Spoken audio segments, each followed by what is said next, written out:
Hello, class 8 students.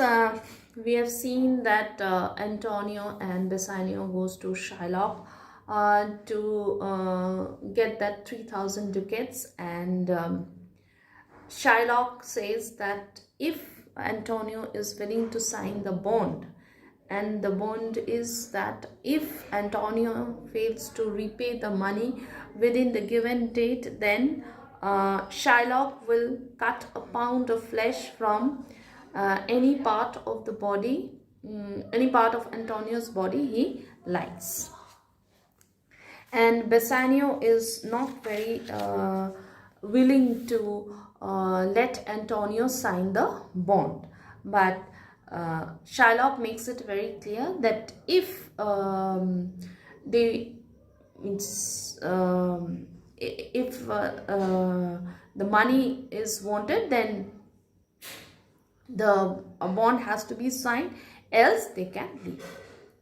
At last, against the advice of Bassanio, who, notwithstanding all the Jew had said of his kind intention, did not like his friend should run the hazard of this shocking penalty for his sake, Antonio signed the bond, thinking it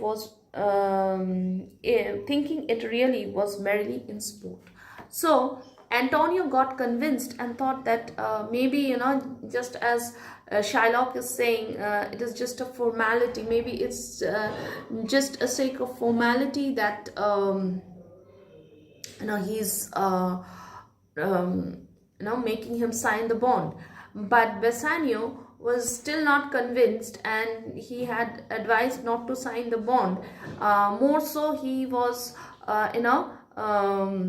hesitant of the fact because Antonio was putting his life in danger for his sake.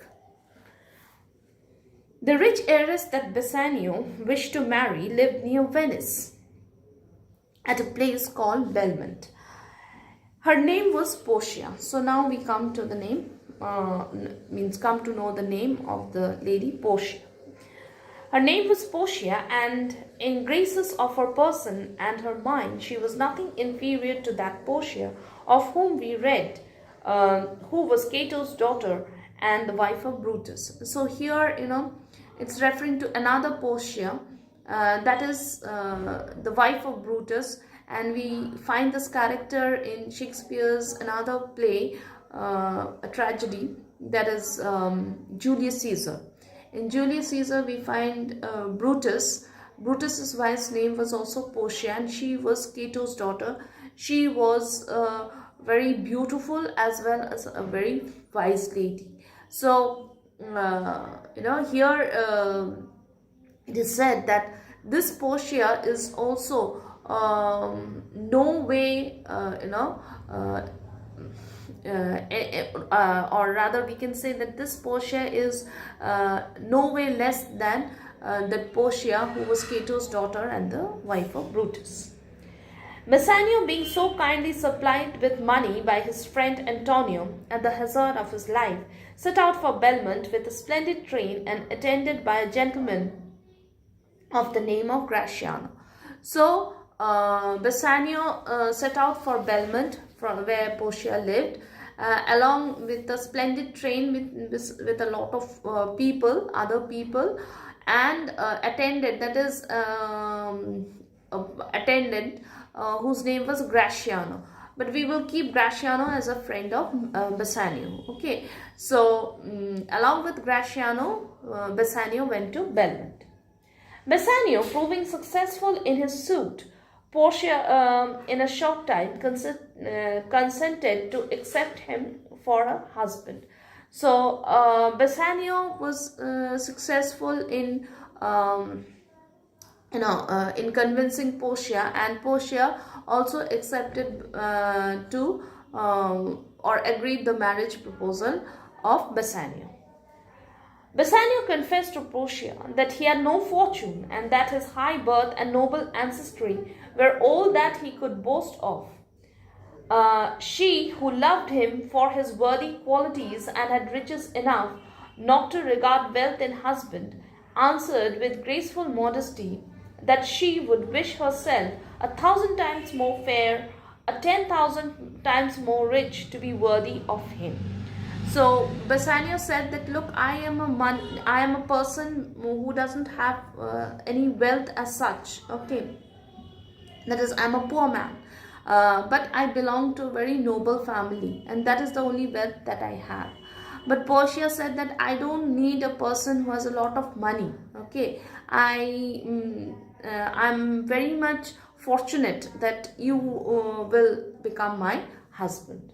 And she's kind of exaggerating her feelings by saying that 1,000 times more fair, 10,000 times more rich that way. Um, and then she accomplished Portia prettily, and then the accomplished Portia prettily dispraised herself and said that she was an unlessoned girl, unschooled, unpracticed, yet not so old, but that she could learn, and that she would commit her gentle spirit to be directed and governed by him in all things. So Portia also kind of being more humble said that she was nothing compared to this Bassanio, and she was means she had a lot to learn, and that once they get married, she will be always guided by Bassanio, or rather she will be always very not only loyal, but she would always abide by the words of Bassanio. And she said, myself and what is mine to you and yours is now converted. But yesterday, Bassanio, I was the lady of this fair mansion, queen of myself, and mistress over these servants. And now this house, these servants, and myself are yours, my lord. I give them with this ring, presenting a ring to Bassanio. So Portia not only said that she would abide by the words of Bassanio after marriage, but she said that whatever belonged to me just yesterday, from today, whatever wealth, the servants, the house, whatever I have, it belongs to you. Okay, and not only the property, but I also belong to you, and everything is yours from today. And with this, she gave a ring to Bassanio. Bassanio was so overpowered with gratitude and wonder at the gracious manner in which the rich and noble Portia accepted of a man of his humble fortunes, that he could not express his joy and reverence to the dear lady who so honored him by anything but broken words of love and thankfulness. And taking the ring, he vowed never to part with it. So, Bassanio became too full for words, that he was so overwhelmed with gratitude that he could not express himself. He just spoke in broken words, and then he accepted the ring from Portia and said that he will never part with it. Gratiano and Nerissa, Portia's waiting maid, were in attendance upon the lord and lady when Portia so gracefully promised to become the obedient wife of Bassanio, and Gratiano, wishing Bassanio and the generous lady joy, desired permission to be married at the same time. Now Gratiano said that, since you both are getting married, I also want to get married at the same time. We stop here today. We'll do the rest of it in the next class. Thank you.